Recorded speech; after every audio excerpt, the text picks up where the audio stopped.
Alien और UFO देखे जाने की घटनाएं हर रोज कहीं ना कहीं से आती रहती हैं, लेकिन एलियन से जुड़ी कुछ ऐसी भी घटनाएं हैं जो हमारे दिमाग को पूरी तरह से हिला देती हैं, और वो है एलियन एब्डक्शन की घटनाएं।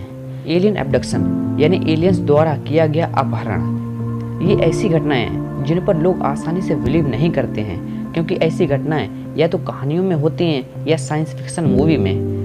लेकिन आज मैं आपको कुछ ऐसे लोगों के बारे में बताऊंगा जो लोग दावा करते हैं कि उनका एलियंस ने अपहरण किया था। So let's explore.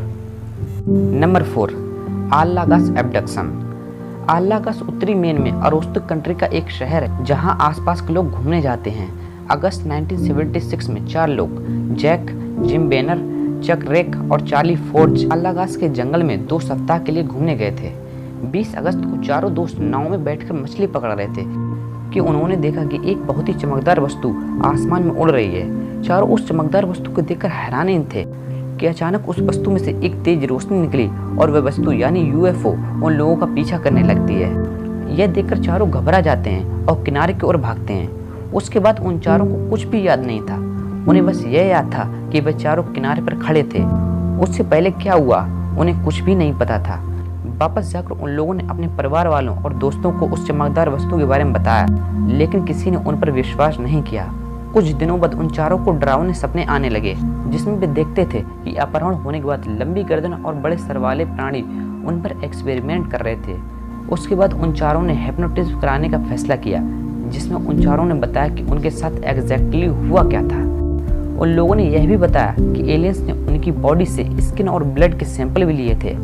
उसके बाद उन चारों का लाई डिटेक्टर टेस्ट भी हुआ था, जिसमें वे चारों पास हो गए थे, जिससे यह साबित हुआ कि उन लोगों का सच में एलियंस द्वारा अपहरण हुआ था।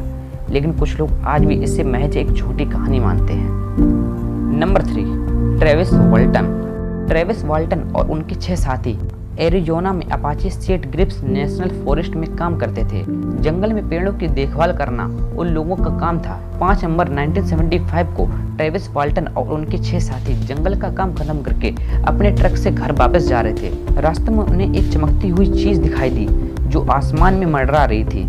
यह देखकर उन लोगों ने अपनी कार को रोक दिया, क्योंकि उन्हें लगा कि शायद वह यूएफओ है जो करीब 20 फीट लंबा और 8 फीट ऊंचा था। उसे देखकर ट्रेविस वाल्टन को पता नहीं क्या क्यूरियोसिटी जगी कि वो उस लाइट के करीब जाने लगे। उनके दोस्तों ने उन्हें रोकने की बहुत कोशिश की, लेकिन वो नहीं रुके। जब ट्रेविस यूएफओ के ठीक नीचे पहुंचे तो यूएफओ में से एक ब्लू लाइट निकली और ट्रेविस पर पड़ी। ब्लू लाइट पड़ती हुई उनके दोस्तों ने देखा कि ट्रेविस गायब हो गए।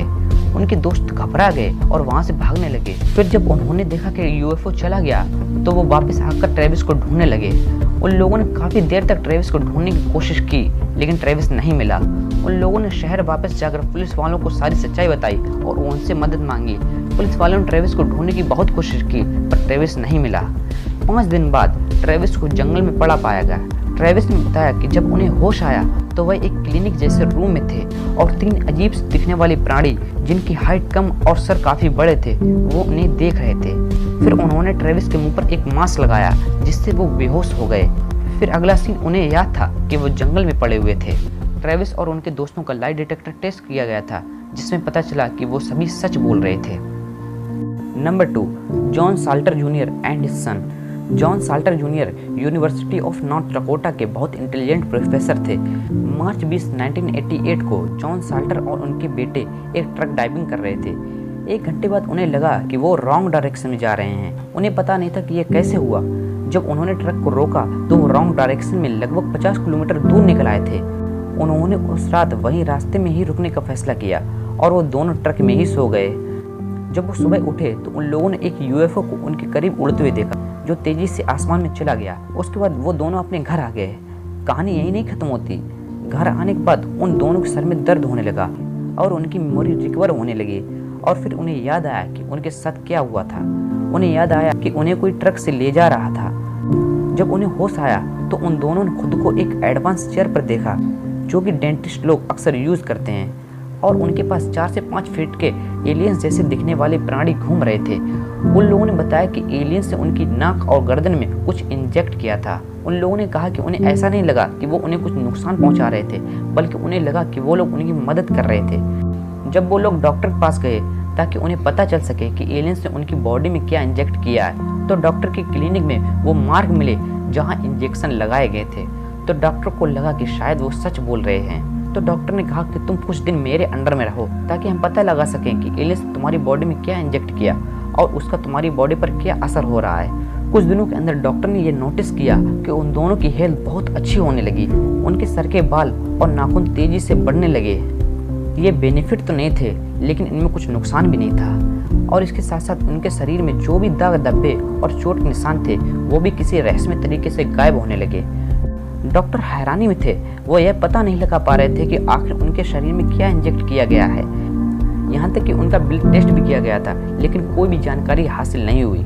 कईयों को लगता है कि यह कहानी झूठी है, लेकिन आज भी बहुत से लोग जॉन साल्टर की कहानी को सच मानते हैं। नंबर 1, बेटी एंड बार्नी हिल।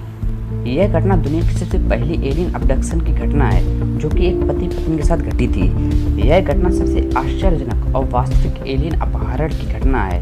यह घटना 19 सितंबर 1960 को हुई थी, जब बार्नी और बेटी हिल अपनी कार से कनाडा से उत्तरी न्यूयॉर्क अपने घर आ रहे थे। उनका घर काफ़ी दूर था।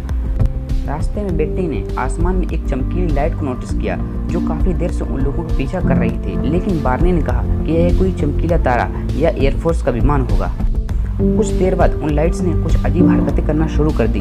यानी कभी उनकी स्पीड तेज या धीमी हो रही थी, तो कभी वो लाइट ऊपर या नीचे हो रही थी। यह देखकर बार्नी ने अपनी गाड़ी को रोका और दूरबीन से उन लाइटों को देखा। उन लाइट्स को देखकर उसे यही लगा कि यह कोई साधारण सा एयरक्राफ्ट होगा और वो फिर से ड्राइव करना शुरू कर देते हैं। लेकिन बेटी ये नोटिस कर रही थी कि वह लाइट धीरे धीरे उनकी गाड़ी के पास आ रही थी।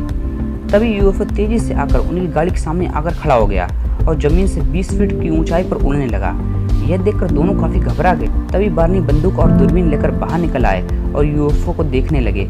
उन्होंने देखा कि इंसान जैसे दिखने वाले एलियंस यूएफओ की बड़ी बड़ी खिड़कियों में से देख रहे हैं। बार्नी उन्हें देखकर डर गए और वापस अपनी गाड़ी में बैठकर गाड़ी को बहुत स्पीड से ड्राइव करने लगे। तभी उन लोगों ने यूएफओ से निकली वेव साउंड को सुना और उनकी गाड़ी बहुत तेजी से वाइब्रेट होने लगी। फिर उसके बाद क्या हुआ उन्हें कुछ भी याद नहीं था। घर पहुंचने के बाद उन्हें बहुत अजीब सा महसूस होता था और उस साउंड के बाद क्या हुआ था वो कुछ याद नहीं कर पाते थे और उन्हें अजीब से डरावने सपने भी आते थे। उन लोगों ने यह इंसिडेंस एयरफोर्स को बताया, लेकिन उन्होंने कहा कि उन्होंने ऐसा कोई भी यूएफओ नहीं देखा है। फिर वो डॉक्टर बेंजामिन साइमन से मिले, जो कि एक साइकेट्रिस्ट थे। उन्होंने उन दोनों को हिप्नोटाइज किया और पता लगाया कि उनके साथ आखिर क्या हुआ था। हिप्नोटाइज की तरह उन्होंने बताया कि उन्हें अंतरिक्ष में ले जाया गया था और उनके कुछ टेस्ट भी लिए गए थे, जैसे आंख और दिल की जांच करना। उन्होंने बताया कि एलियंस ने उनकी स्किन और नाखून के सैंपल भी लिए थे और फिर वापस उन्हें वहीं पर छोड़ दिया गया।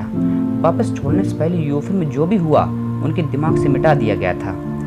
इस घटना पर सबसे ज़्यादा लोग बिलीव करते हैं और इसे सच मानते हैं। आपका क्या मानना है? क्या आप इन घटनाओं पर बिलीव करते हैं? हमें कमेंट करके ज़रूर बताइएगा। उम्मीद है कि आपको ये वीडियो पसंद आई होगी।